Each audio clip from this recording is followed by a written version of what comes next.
음, 저는 공부가 되게 재밌었어요. 마지막 시험에서 제가 1등을 했습니다. 안녕하세요, 빈둥님들. 조수빈입니다. 잘 지내고 계신가요? 제 채널을 보면서 댓글에 서울대 간 비법을 좀 알려주세요. 공부 잘하는 비법을 알려주세요. 이렇게 요청이 좀 많아서 준비해본 영상인데요. 사실 제가 고등학교 졸업한 지가 20년이 흘렀습니다. 그래서 사실 입시 제도도 많이 바뀌었고 잘 생각이 안 나는 부분도 많아요. 또 시대가 지났어도 공부를 잘하는 방법이 변하는 것 같진 않더라고요. 특히 공부를 대하는 자세와 인생을 대하는 자세의 공통점도 좀 많은 것 같아서 우리 빈동님들한테 도움이 될까 싶어서 오늘 영상을 준비를 하게 됐습니다. 요즘에 제가 이제 아이들 키워보니까요, 분위기가 제가 잘할 때랑은 좀 많이 달라진 것 같아요. 이제 학원을 많이 보내는 거, 특히 유치원생 때부터 뭐 영어 유치원을 비롯해서 많이 학원을 다니게 되고, 또 요즘에 대치동, 목동, 중계동, 집값도 학원과 뭐 교육이랑 얼마나 밀접한 관계가 있냐에 따라서 가격이 형성이 되잖아요. 근데 저 때를 돌아보면 저는 사교육을 거의 하지 않았어요. 과외 같은 거는 한 번도 안 했던 것 같고, 학원도 제가 어떤 부분에 있어서 부족하다고 생각이 되면은 뭐 방학 때 잠깐씩 뭐 단과반 정도 듣는 정도였지, 저는 이제 거의 제가 자기주도 학습을 통해서 대학을 간 케이스였거든요. 대학 때 제가 이제 과외 아르바이트를 좀 많이 했었습니다. 좀 열심히 했고, 어쩌면 제가 지금 아나운서가 되지 않았다면 수능 1타 강사가 돼서 청담동의 펜트하우스에 제가 살고 있지 않을까 하는 생각이 들 정도로 가르치는 게 좀 적성이 맞았었는데요. 그래서 대학교 가서는 제가 한 달에 한 그래도 100만 원 이상은 벌면서 학교를 다녔기 때문에 부모님 그 지원을 거의 안 받고 자랐었던 것 같아요. 근데 제가 그때 기억이 나는 게, 제가 이제 어머니들하고 상담을 처음에 해보면은 어머니들이 저한테 아이를 부탁하면서 제일 많이 하시는 말씀 중에 하나가, 선생님, 우리 아이는 머리는 좋은데 공부를 잘 안 한다고, 한 자리에 앉아있지 않는다고, 이런 말씀 많이 하세요. 근데 제가 그때 좀 당돌지지만 그때 어머니들한테 많이 했던 대답이 이거였습니다. 어머니, 머리가 좋다면 공부를 잘해야지 인생을 사는데 도움이 된다는 걸 알아야 합니다. 자, 이게 좀 지금 생각하면 좀 건방진 얘기이기도 한데 좀 이런 생각이 들어요. 근데 제 동창 중에서, 그러니까 서울대 나온 친구들이 다 잘 된 건 아니에요. 어떤 친구는 망하기도 하고, 또 어떤 분은 대학은 좀 좋은 데를 안 나왔지만 더 잘 되신 분들도 많아요. 사업하신 분들도 많고, 뭐 현대그룹의 정주영 회장만 해도 뭐 국졸인데 서울대 직원들 이렇게 다스렸었잖아요. 공부를 잘한다는 게 꼭 행복으로 가는 100% 인생 티켓은 아니지만 확률을 높이는 거죠. 그런 것 같아요. 제가 살아보니까 다른 게 아니라 내가 하고 싶은 일을 할 수 있게끔 하는 확률을 높여가는 그런 과정으로서 공부라는 게 있다고 생각을 합니다. 그러니까 지금 이 영상을 보시는 분 가운데서 내가 장래희망이 뭔지 모르겠고 꿈이 뭔지 모르겠는 분들도 분명히 계실 거예요.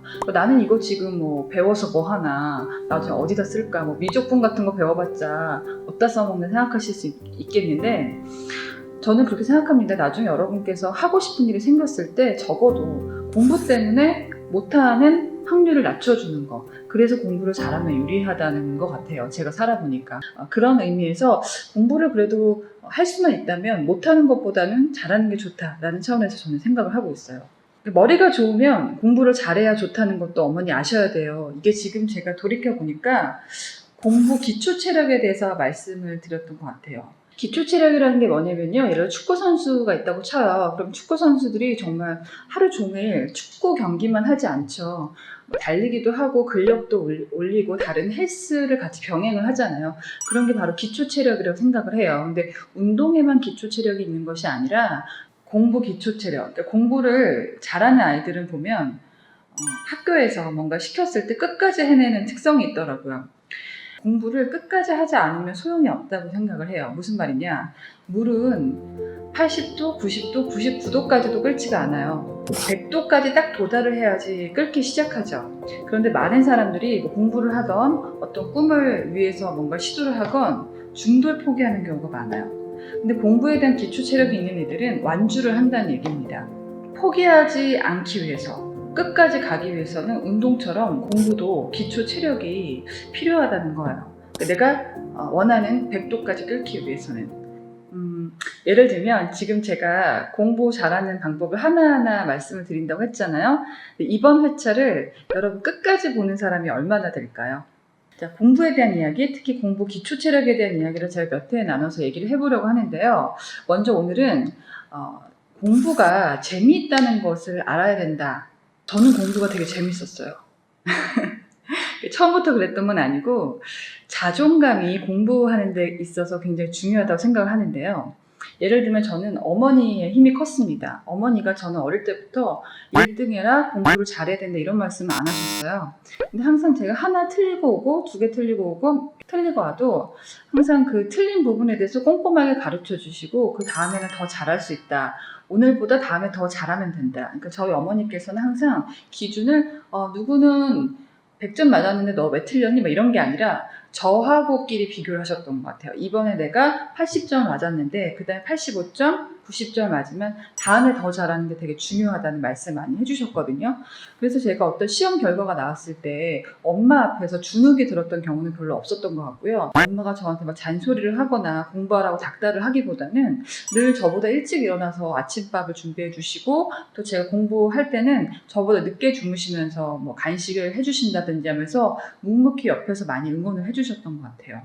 근데 이런 것들이 내 자존감에 굉장히 영향을 많이 미쳤던 것이 사실 반대되는 케이스인데 저한테도 좀 나쁜 그 영향이 있었어요. 예를 들면은 제가 초등학교에 들어갔는데 학교 선생님이 100점 맞은 아이만 너무 칭찬을 하시는 거예요. 그때 저는 100점은 아니었는데 저는 그 선생님한테 칭찬받는 그 친구 모습이 너무 부러워서 1학년, 2학년이었는데 열심히 공부를 했어요. 그리고 마침내 마지막 시험에서 제가 1등을 했습니다. 근데 딱 한 문제가 틀렸었거든요. 그러니까 저는 어린 마음에 선생님이 저를 굉장히 칭찬할 줄 알고 막 기대에 부풀어서 갔는데 선생님이 저를 엄청 혼내시는 거예요. 하나만 맞았으면 100점인데 어떻게 이렇게 쉬운 걸 틀릴 수 있었냐. 이전보다 잘했음에도 불구하고 칭찬을 받지 못해서 굉장히 주눅이 들었고 그때 집에 들어와서 엄마한테 굉장히 울었던 기억이 납니다. 그러다 보니까 그 뒤로도 한동안 제가 초등학교 고학년이 될 때까지 100점을 맞지 않으면 공부하는 게 되게 재미가 없었어요. 자, 그러면은 저한테 이런 공부에 나쁜 기억이 있었어요. 그래서 저는 공부가 재미가 없었거든요, 어릴 때는.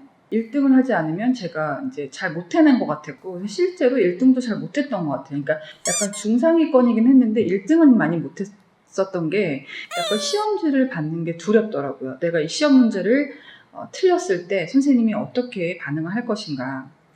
그런 저에게 어떤 분기점이 있었던 게 중2 여름방학이었는데 자경이란 친구를 만나면서 공부가 재미있다는 것을 알게 되었습니다.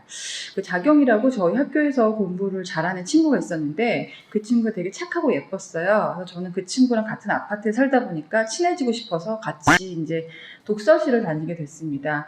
이 친구가 독서실에서 공부를 열심히 했는데 저는 그때까지는 공부가 재밌다는 생각도 못했고 그냥 앉아서 문제집만 푸는 거지 좀 체계적으로 하지 못했었어요. 근데 이 친구가 저한테 국어 공부는 어떻게 하는 거고 영어는 어떻게 하는 거고 수학 공부는 어떻게 해야 되는 건지 되게 체계적으로 저한테 방법을 알려줬었어요. 왜 아이를 사랑하면 물고기를 잡아줄 게 아니라 물고기 잡는 방법을 알려주라고 하잖아요. 근데 저는 그거를 알려준 게 선생님이 아니고 저의 친구였었어요. 이 친구랑 저는 친해지고 싶으니까 굉장히 그 친구가 가르쳐주는 대로 열심히 했는데 굉장히 재밌는 거예요, 공부가. 이거를 요즘 친구들에게 대입을 시켜보자면 공부라는 거, 요즘 부모님들은 학원을 무작정 보내려고 하고 진도를 무작정 빼는 거에 많이 집중을 하시는데 그것보다는 이제 공부 방법을 알게 하는 게 되게 중요하다는 말씀을 드리고 싶어요. 그 친구 덕분에 제가 공부 방법에 대해서 나온 책들을 그때 열심히 읽었어요. 기억이 나는 게 영어는 지금도 나오는지 모르겠어요. 정찬용 씨의 영어 공부 절대로 하지 마라라는 책이 있었는데요.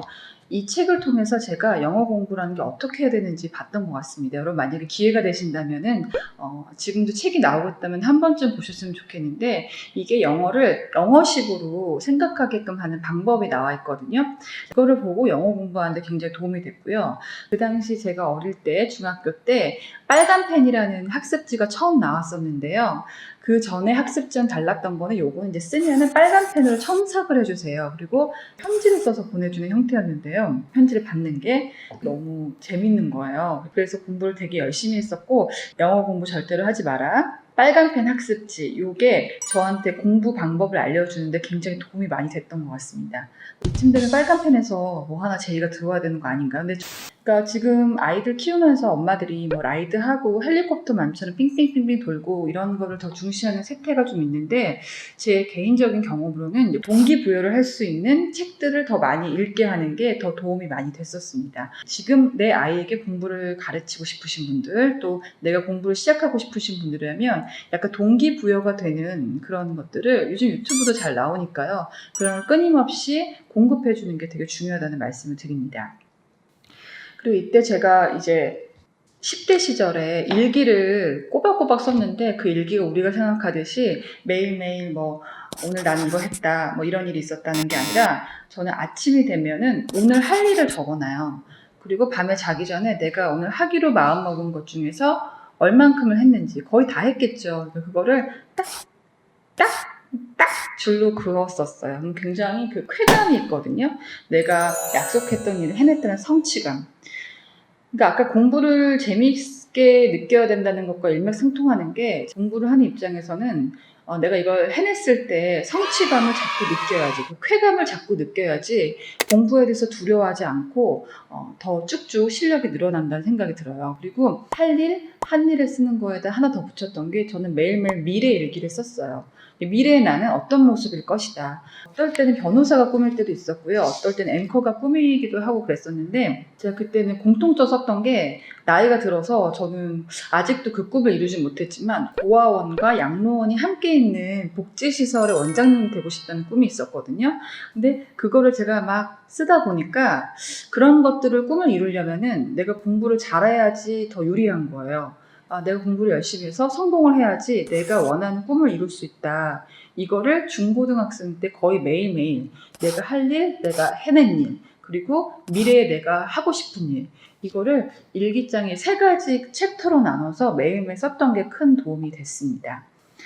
자, 다음 시간에는요, 제가 서울대를 가기 위해서 시간 활용을 어떻게 했는지에 대해서 말씀을 드리겠습니다. 오늘 영상이 도움이 되셨다면 구독, 좋아요, 알람 설정 지켜볼까?